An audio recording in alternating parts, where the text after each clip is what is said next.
I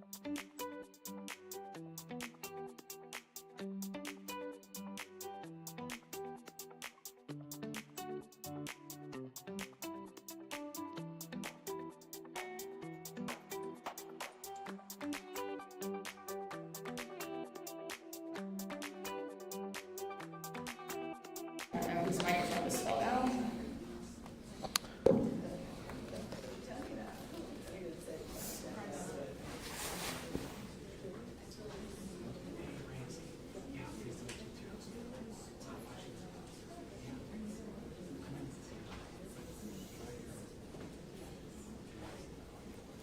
Okay, everybody ready?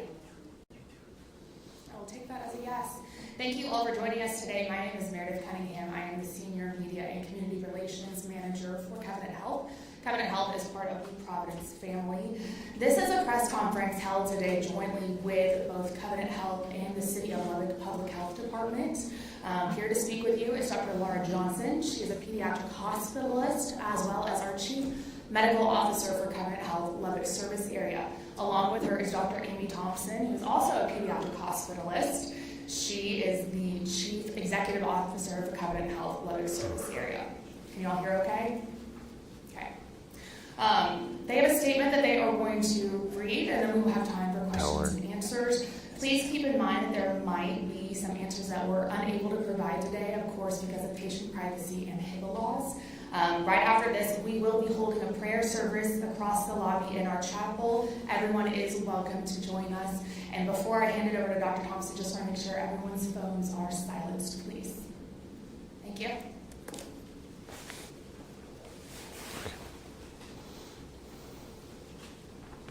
All right, good afternoon. Thank you guys so much for being here with us today and helping us share in this information with our communities. I'm going to read part of this and then I'll talk. So many of you saw that the City of Lubbock's press release this morning, but we're here to confirm that a patient has passed away from complications caused by the measles virus. The child was school-aged and did not reside in Lubbock County. We do want to say our thoughts and prayers are with this family, as this is new news today. So this is still really fresh for them. Why did we do this today? Why did we choose to have a press conference to talk about this? And the way that I say this is it's because this is a big deal.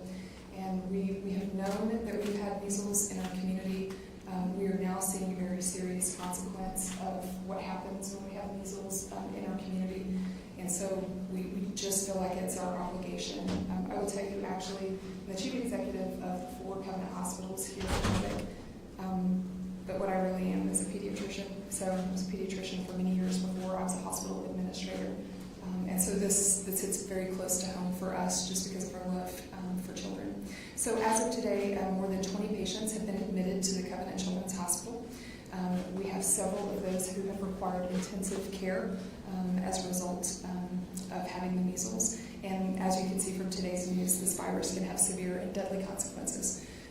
We want to urge our communities to be vigilant, and you'll hear kind of the second part of what we want to do today is just continue to provide an opportunity for some education and questions about the measles. We want you to educate yourself with information from reliable sources like the city and state health authorities. So thank you guys for being here with us today, and of course information that we provide here.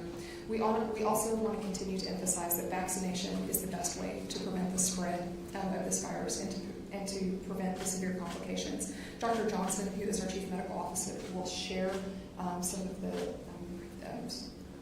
truths about measles and some of the questions and specific things that we are doing.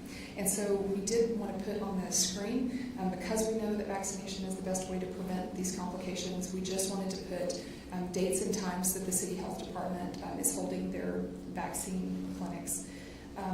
Thank you guys for just being with us today. We hope we will answer many questions, but like I said, the 2 biggest reasons that we are here is we just want to be able to talk about what's happening in our community and then be able to provide good educational resources and information. I do want to say just one quick word about my caregivers. So at Covenant Health, we call all employees that work in our hospital caregivers, from everybody who takes care of a patient to anybody that works in the billing office. We believe that we're all here to take care of patients. And I do want to say that this, my caregivers have been fantastic in the middle of this outbreak, and I would just ask you to keep them in your thoughts and prayers as well. This has been hard on them as we have had so many kids coming in, and then obviously we were not prepared probably so early in what we're seeing to already have a death that's attributed to this. So I do also want to say that the efforts that we have done are not, we have many departments and staff that have helped us take care of this. I remain to be impressed by our staff and just the quick way that we have set up. You'll hear Dr. Johnson talk about, we have set up a shed, for the lack of a better term, where we are pre-screening patients before they come into our emergency room. And just the quick way that we have been able to set up so many things in our hospital to ensure that you're safe. Dr. Johnson will go in to all of these things, but the other thing that we want to emphasize today is we want to emphasize the safety that you can expect if you come to the hospital, and just the different precautions and things that we are doing. So it is my pleasure to introduce Dr. Laura Johnson, who is our Chief Medical Officer, and she's going to have some more specific information on measles, and then at the end of what she talks about, we'll be happy to take some questions. Thank you. I'm also a pediatrician and a pediatric hospitalist, and have had the opportunity to participate in the care of some of the measles patients that we've seen in the hospital. So I just want to reemphasize some of the things that Dr. Thompson has already said. We've seen about 20 patients who've required hospitalization with confirmed measles, as well as a handful of patients who presented to our emergency department but did not require ongoing hospitalization. For these patients, they've ranged in ages from infants, school-age children predominantly, and some older children as well. What we see with these patients is really what we see classically with measles. So in general, the clinical presentation of measles is one that has high fever associated with it, and then a constellation of respiratory symptoms: red, watery eyes, significant nasal congestion, and cough are the hallmark symptoms, and then proceeding with a rash. And that rash is pretty characteristic. It starts generally on the face and then spreads down the body. So one of the questions that I get asked a lot is, why have patients needed to be in the hospital in this situation? And the answer is really because of those respiratory symptoms. Measles is a respiratory virus that causes a viral pneumonia that may necessitate some extra support for those patients while they're trying to recover. And so we've had patients who've required treatment with supplemental oxygen and sometimes higher levels of oxygen in order to help them with their breathing while they're recovering.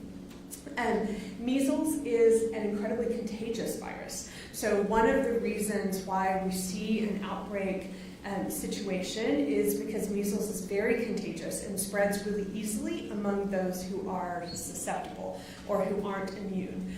So we know if you're in a room with someone with active contagious measles, you have about a 90% chance of contracting that illness if you are not immune. So a very contagious virus. It's an airborne spread, so spreads via particles in the air. Certainly, just to talk a little bit about what we've been doing at Covenant Children's in terms of taking care of the community during this time, Dr. Thompson alluded to some efforts in our emergency department to make sure that when patients are coming in, we're able to screen and kind of touch base as to whether we're concerned that they might have measles, so that any patient presenting with suspected measles, we can just treat a little bit differently, taking directly back to a room to avoid having them in the waiting room or potentially exposing other patients and families. Certainly there are any number of recommendations in terms of making sure that we're appropriately taking care of patients in the hospital, what we call isolation precautions. We have special negative pressure rooms that these patients are placed in, and then healthcare providers and others taking care of the patients use appropriate PPE or personal protective equipment, including N95 masks and things like this, to reduce the risk of spread of the virus. I think just one other thing that I want to touch base on that is so important is, the best way to contain a measles outbreak is through vaccination. We're very lucky to have an extremely effective vaccine for measles. Having 2 doses of measles vaccine confers 97% lifetime immunity. So for those of us who are fully vaccinated against measles, the risk, a lot of people are worried about what's your risk in the community. Your risk is extremely, extremely low of having any issues at all with measles. The risk with measles is really for those who are not immune, who have not been vaccinated. And in that population, as I said, it spreads very, very quickly. So certainly we mentioned that we've got some information about vaccination clinics that the City of Lubbock Health Department has made available, including over the weekend. I really encourage everyone to make sure you know your vaccination status, and if you're not fully vaccinated, if your children aren't fully vaccinated, this is a great time to take advantage of these opportunities in order to be fully vaccinated, to protect yourself and your family during this outbreak. I think those are the major points that I wanted to talk about, so I think we can transition to questions. Yeah. We're getting a little bit of sound A issues. little, yep. If I turn that off and we just use your microphones, is that better? Go for it then. Okay, great. Yes, question. I'll ask one question, I'll come back later, but we've talked to parents of little ones, under 1 year old, who can't get the measles vaccine. Sure. What do you tell those worried parents who feel their kids are susceptible and they don't even want to take them out? Right. So, this time of year, this is respiratory season anyway, independent of the measles outbreak. We have cold and flu viruses and all of those things. And I would say for young infants who are too young to be vaccinated, we want to be cautious about community exposures for measles, but also for all the other viruses, RSV, flu, et cetera, that circulate this time of year. So that usual precaution about just avoiding interaction with crowds and all of those kinds of things for those infants is appropriate.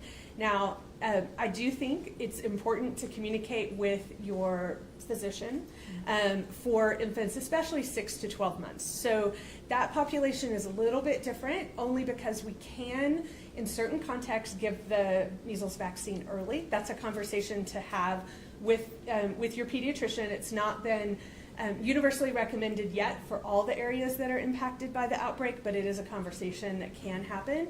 And certainly if those younger infants are exposed. So, for example, if a 7 or 8 month old had a known exposure, we would absolutely want to immunize that infant within the first 72 hours of that exposure. That's the most effective, what we call post-exposure prophylaxis, to try to limit the risk of that infant contracting measles. And I'll just add, I'll add to that. She talked about, this is respiratory season, and sadly, we also experience, unfortunately, childhood deaths from flu and RSV and other viruses, and that's why I would underscore the stuff that you know to do. Wash your hands a lot. When you go to the supermarket, wipe off the, there are things. Wash your hands. Stay away from people who are sick.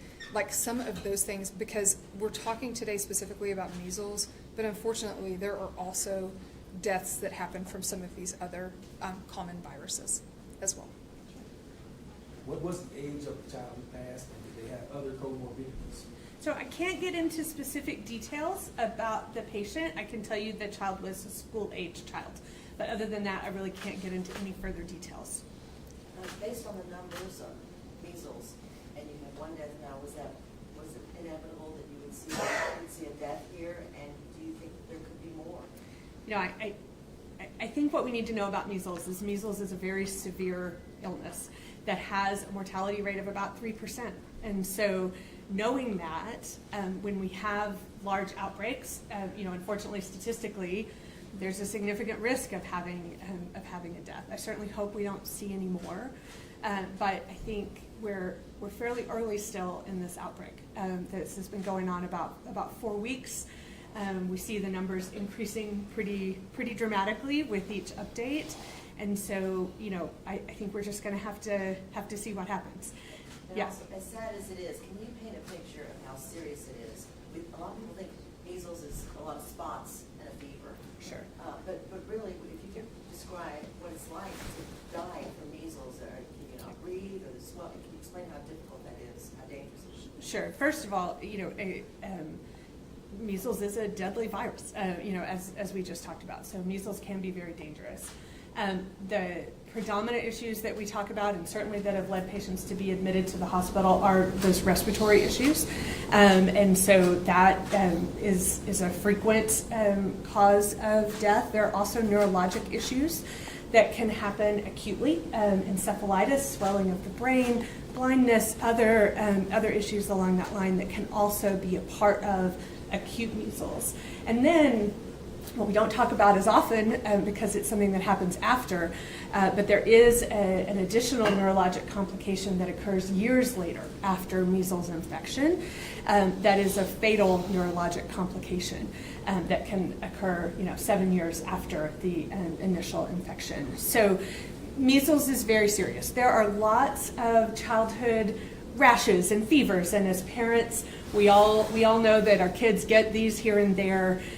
This is not that. This is a much more serious illness that has much greater risk of serious complications. And I should say, just because I just mentioned these other viruses, 3% is a high percentage of complications from the measles. That's a higher percentage. While we do see deaths with other viruses and stuff, it is not at that 3% level. So 3% is a high complication rate. Yes. Was this student, or was this school-age student in kind of public schools, or is that something you can I really can't give you any specific details about any particular patient. So I'm sorry about that. Yes. I've got a few questions. In the community, we've been seeing and hearing a lot of people seizing on the fact that there are a few vaccinated cases to argue, oh, vaccines don't make a difference. Are any of your hospitalized patients vaccinated? And what do you just say generally to people who say, like, well, see, there are some vaccinated cases here, so vaccines don't matter? Yeah, the patients who have been hospitalized, they've all been unvaccinated.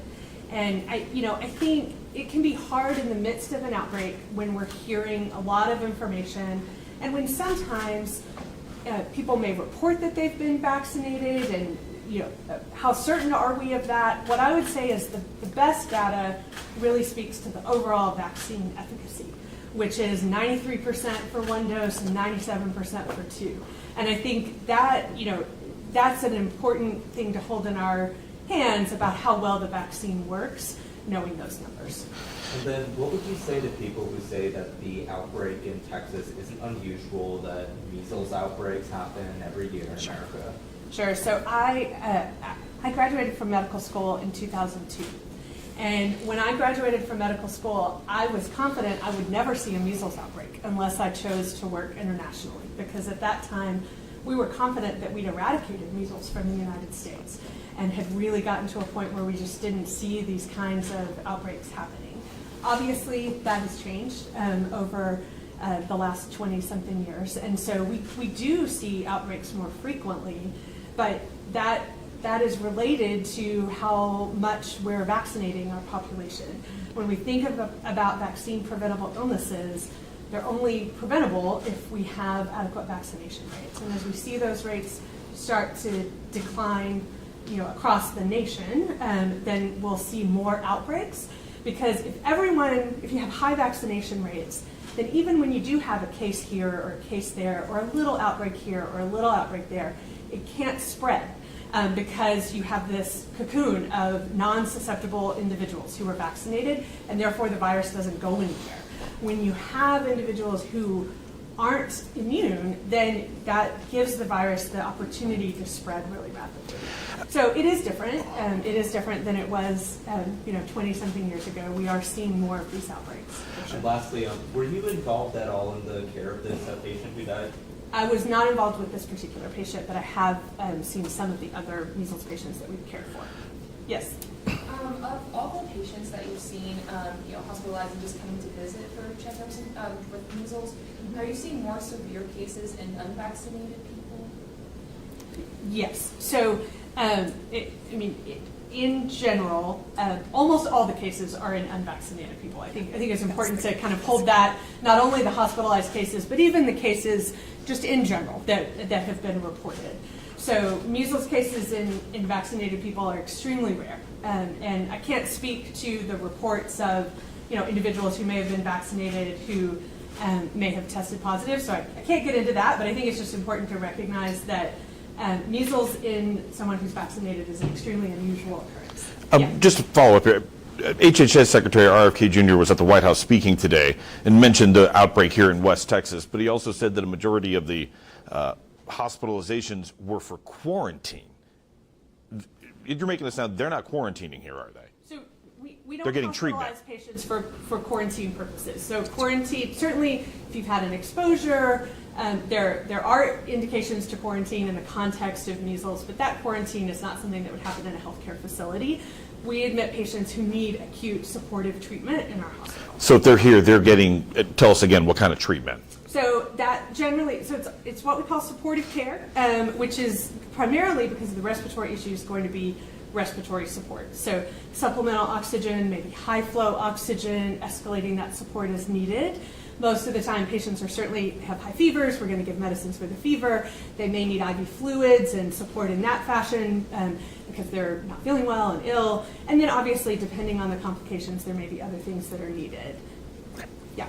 Yes. Just to confirm the number of patients you've seen, is it about 20 or more than 20? That's a good question. So I think about 20 is the number I'm going to lean in on in terms of the patients who've been hospitalized. Thank you. Yeah, absolutely. Yes. Does the effectiveness of the vaccine change depending on the age that's first administered? So yes, in the sense of if we give the vaccine early, 6 to 12 months, that may not confer as much lifelong immunity. So in general, if you give the vaccine early, there may be a recommendation to get an additional dose later, so a total of 3 rather than a total of 2. But if there's been an exposure or a consideration in the situation of an outbreak, that may be a reasonable decision to make. And when would you recommend that third dose? So there is kind of a recommended schedule. So the usual schedule is 12 months and then 4 years. And so that third dose happens, it has somewhere in there. But that's something that can kind of be worked out with the pediatrician. Do we have any identified adult cases of measles currently? We do not have any hospitalized adults, but we have seen some adult patients with measles, yes. And also, if in doubt, if there's anybody that has not had, or they don't remember or have records of child vaccine, where should they go? Where should they find that information? So if you're uncertain, I would go to the health department and receive a vaccine. I think that's the best answer. Certainly, depending on the age of the person, the ability to have records of that previous vaccine may vary. We've had an immunization tracking program in Texas for many years. So younger people, we may be able to identify that if they've been in that tracking. But certainly someone who's, my age might not know. And so I think that's always it's always a good conversation to have with your healthcare provider. But in this context, if you're not sure of your immunity status, I would get a vaccine because that's going to be the best protection. And I'm gonna add to this 2 things. Number one, this will tell you how I'm older than her. And so when I was a tech student, we actually had some cases of rubella. And that is, if you think of MMR vaccine, that's measles, mumps, and rubella. And so when I was a college student, I actually had to get another MMR because they had enough rubella cases that we were all required. And so the reason I want to say that is there's not harm in, if you don't know, that the default is you can have another vaccination. So because we did that with that rubella outbreak.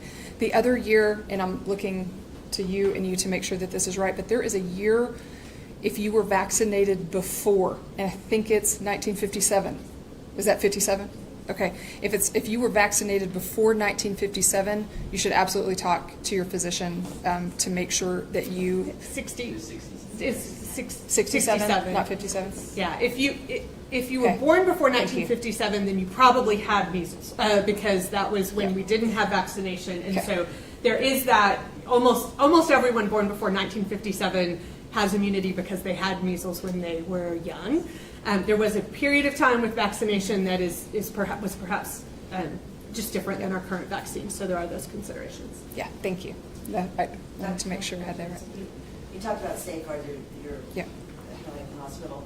So what would it look like if I went into PDIC right now? Does it look like it did during COVID when you had to take your gear and your spraying? What does it look like? Yeah, it's a good question. And we've talked a lot today, and I'll be honest, I joke, you're going to be the first one that said COVID, not me. And the reason I say it is because we want to be really careful today. The last time I did one of these press conferences was unfortunately when we lost a kid with complications of COVID. But I do want to first say this is not COVID.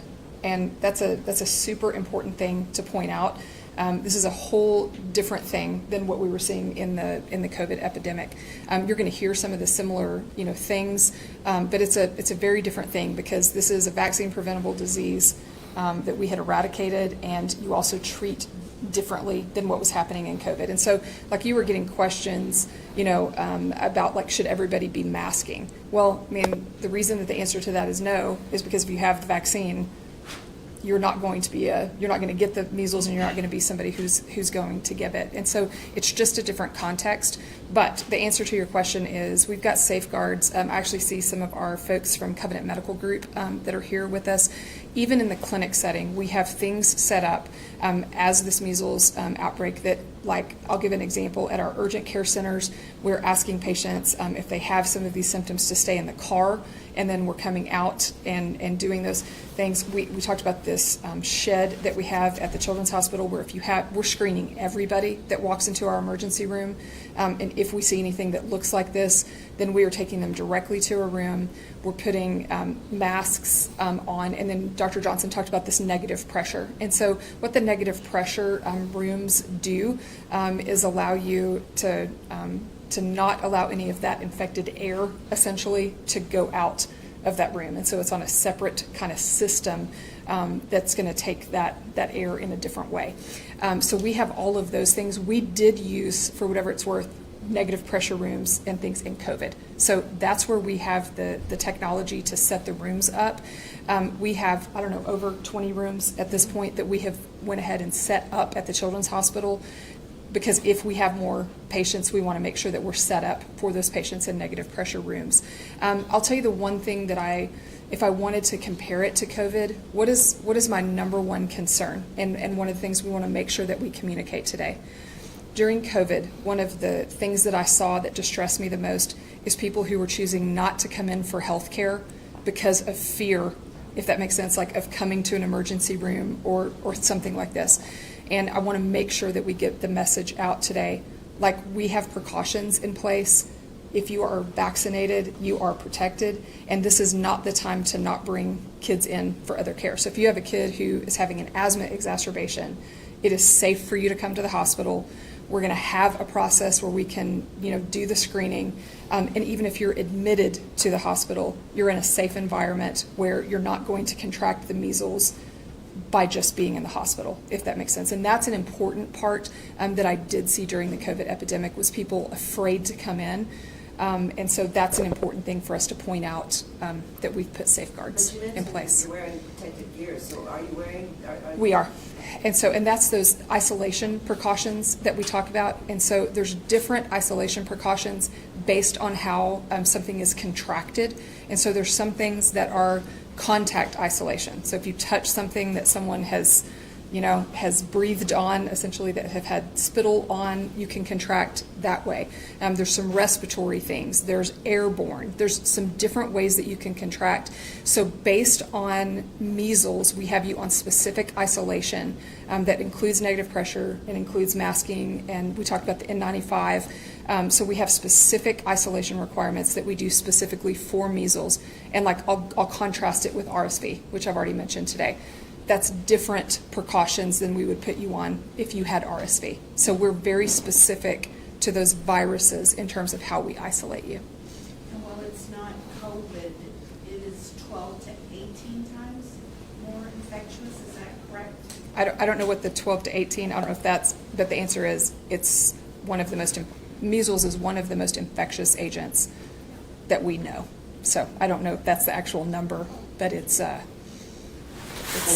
high. Although we know that there's a large number of these cases originating from Gaines County, do we know where this strain originally came from? It doesn't just manifest itself. Do we know how it started in Gaines County? I don't think we know that. I can't speak to that. That is part of the overall public health response is doing investigation into that. But it's hard to know. Certainly there are sporadic cases that pop up here and there. I know there was a case reported in Houston earlier in 25, and there have been cases reported in a number of states, outside of an outbreak situation so far this year. So I can't speak to exactly how the measles virus found itself in Gaines County, but we'll continue to look at it, or the public health team will. Yeah. Yes. Is there a request for more involvement from the federal government that you know?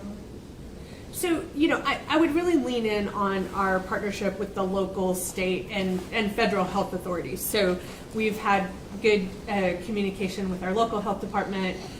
We've had good communication with the state health department and have had visits here. And then there's also been involvement with the CDC as well. So those processes have been working, just as they're supposed to.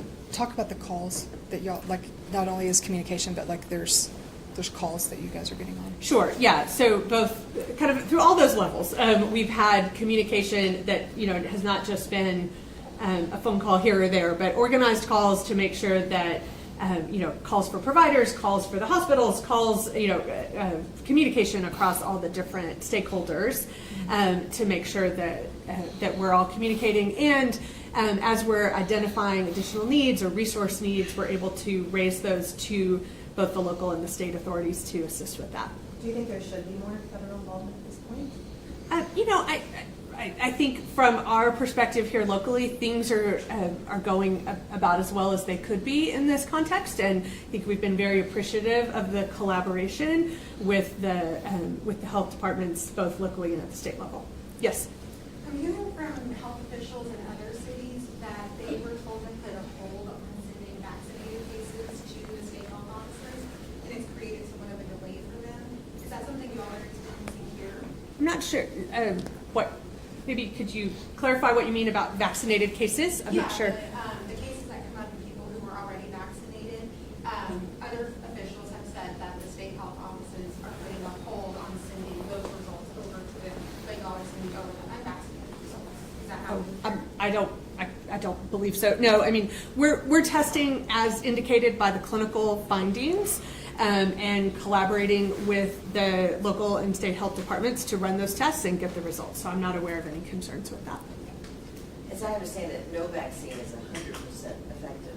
So what does that mean? If somebody has one of the two-dose series, are they protected enough to avoid death? So they're 93% effective, 93% protected in the sense that they are unlikely to contract the virus. Whereas if you're unvaccinated, if you're around someone who has the illness, you have a 90% chance of becoming ill from the virus. When we say the vaccine is 93% effective, that means, I suppose, if we took 100 vaccinated people and put them in a room with someone with measles, you can kind of do the math from there. But almost all of those vaccinated people, 93%, would not contract the illness at all. So, the degree to which for those who do become ill, certainly the symptoms are far less. I can't speak to more details beyond that. But measles vaccine is one of our most effective vaccines. So some vaccines, and I think maybe COVID and flu we could think about in this category, don't necessarily protect you completely from getting ill at all, but they lessen the symptoms, make complications and hospitalizations more rare, those kinds of things. Measles vaccine is one of those great examples of a vaccine that really keeps you from getting sick almost all the time. completely. And so it's often, an example of one of our most effective vaccines from that standpoint. And I would also, the only other thing I would add on that is keep in mind that there are many things that happen over your lifespan. And so, I'm going to speak because we've got a cancer center here in our hospital. And so certainly when you have cancer patients or things like this that are going on chemotherapeutic drugs, what that does is knock down your body's own ability to fight off disease and immunity and those things. And so when we talk sometimes about who gets sick, from these things, you have to keep in mind that what you also have in that category is people like cancer patients who are on treatment protocols that actually lessen their ability to fight off any number of diseases, but would also be in that category of someone. So that's an important consideration, is to remember you're not talking, when you're talking the 93% of people, and then the 97 whenever you're fully vaccinated, you also have in that number people who either have an immunodeficiency, so they have some genetic reason why they don't do so well with fighting off disease, or people who are on treatments like chemotherapy who knock down their ability to fight off disease. And so my point is, it's all comers that are part of that equation. It doesn't assume that everybody has a fully functioning immune system. And pardon, I'm looking at my phone. HHS Secretary said there was 2 deaths today at the White House. You only know of 1 here? I'm only aware of the 1 death that has been reported. Okay. Yes. Are there other complications that make it more likely, maybe more people more at risk for worse conditions after contracting measles, or more likely to have measles, or being able to get the vaccine? Yeah, so age, we've already kind of touched on. Age is a big factor, both in terms of when you can be vaccinated, and also younger infants may be more likely to have more significant symptoms. Immunocompromise that Dr. Thompson mentioned. So if you have issues with your immune system for whatever reason, that certainly can make it more likely that you might have complications and more difficulty with measles. And those are the big categories we worry about. Now, it's certainly true, just in general, patients who have more medical complications. Sometimes we think about medically complex children, especially, who may have significant problems in a number of different ways. They're at greater risk for every infection, may have more severe courses and more issues with that. And somebody asked the question earlier about the term comorbidities. That's a term that she's talking about, is if you have comorbidities. And while we can not comment on the particular patient that we're talking about today, certainly patients that have comorbidities, we know this. Patients who have underlying asthma or something can have more respiratory issues when they get any virus. And if you were a former premature infant. And so that kind of broad category that Dr. Johnson is talking about with comorbidities is always going to increase the severity. If you have respiratory issues, when you get a respiratory virus, that's going to be worse for you. Given that so many of these cases are coming from rural communities, does that make anything more challenging in responding to this outbreak? I would just say here in Lubbock, Covenant Children's, we're a regional children's hospital, and our mission is to take care of those rural communities that surround us throughout West Texas and even in eastern New Mexico. And so we're prepared and ready to take care of the population. Yeah. I think we're going to wrap things up real quick. We've had a lot of questions. Amy, since we have the opportunity with a lot of national outlets here, can you just explain a little bit more about Covenant Children's and who we are as this kind of medical oasis out here in Lubbock? Yeah. So I don't know if they could hear the question, but we talked about we're going to probably wrap up this. Thank you guys so much for being here and asking the questions. And the question was related to specifically Covenant Children's. And so we are a freestanding children's hospital, one of very few in the state of Texas, and we're separated by a large geographic distance. I'm from West Texas, and I was raised in this area. And we talked about the rural, question.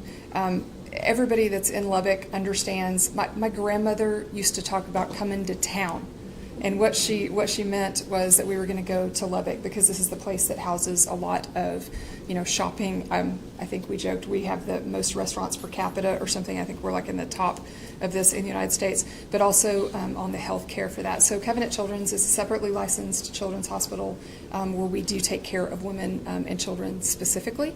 And so we are equipped with state-of-the-art things and therapies for children. And so happy to be, I've been was practicing physician there full-time for many years, was the chief medical officer for a year, and then have proudly been the CEO of that hospital since 2014, and then recently took on some responsibilities as well with the adult hospitals. But I have a long history with Covenant Children's Hospital and very proud of just the work that we do there and what we've tried to do to be that hub for care in West Texas, understanding our rural nature. Okay. All right. If you guys would like to join us, everyone is welcome to a prayer service across the lobby and guide you over there. If you have any questions for Ainsley or myself, our communications team, please stick around. Debrief. Thank you. Let's just do it. It's not the worst part. I know.